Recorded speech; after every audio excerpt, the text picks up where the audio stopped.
श्रीदत्तमहामालामन्त्रः।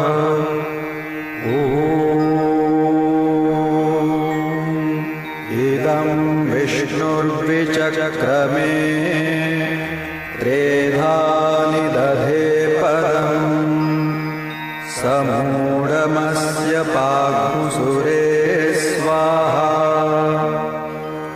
त्रीणि पदापि चक्रमे विष्णुर्गोपादाभ्यः अतो धर्माणि धारयन्।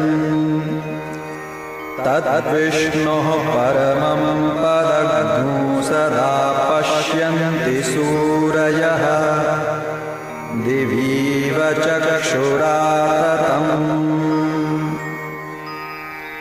ॐ नमो भगवते दत्तात्रेयाय स्मरणमात्रसन्तुष्टाय महाभयनिवारणाय महाज्ञानप्रदाय चिदानन्दात्मने भालुन्मत्तपिशाचवेषाय महायोगिने अवधूताय अनसूयानन्दवर्धनाय अत्रिपुत्राय ॐ भवबन्धविमोचनाय असाध्यसाधनाय ह्रीं सर्वविभूतिदाय क्रों असाध्याकर्षणाय ऐं वाक्प्रदाय क्लीं जगत्त्रयवशीकरणाय सौः सर्वमनःक्षोभणाय श्रीं महासम्प्रदाय ग्लौं भूमण्डलाधिपत्यप्रदाय द्रां चिरञ्जीविने वशीकुरु वशीकुरु वौषक आकर्षय आकर्षय हुं विद्वेषय विद्वेषय फट् उच्चाटय उच्चाटय ठः ठः स्तम्भय स्तम्भय खें खें मारय मारय नमः सम्पन्नय सम्पन्नय स्वाहा पोषय पोषय परमन्त्रपरयन्त्रपरतन्त्राणि छिन्धि छिन्धि ग्रहान् निवारय निवारय व्याधिं विनाशय विनाशय दुःखं हर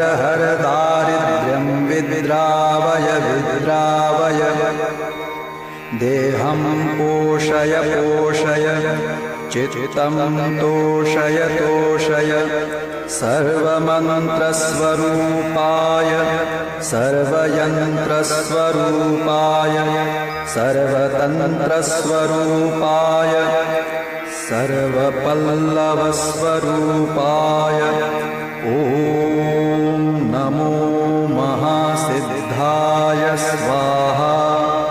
ॐ नमो महासिद्धाय स्वाहा। ॐ नमो महासिद्धाय स्वाहा। इति श्रीदत्तमहामालामन्त्रः। गुरुर्ब्रह्मा गुरुर्विष्णु गुरुर्देवो महेश्वरः गुरुः साक्षात् परब्रह्म तस्मै श्री गुरवे नमः।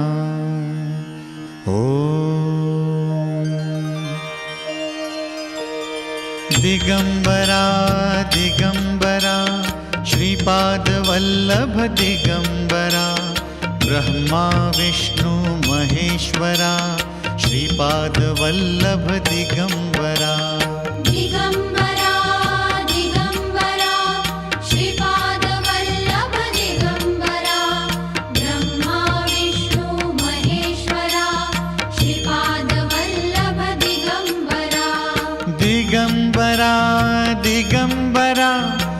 श्रीपादवल्लभ दिगंबरा ब्रह्मा विष्णु महेश्वरा श्रीपादवल्लभ दिगंबरा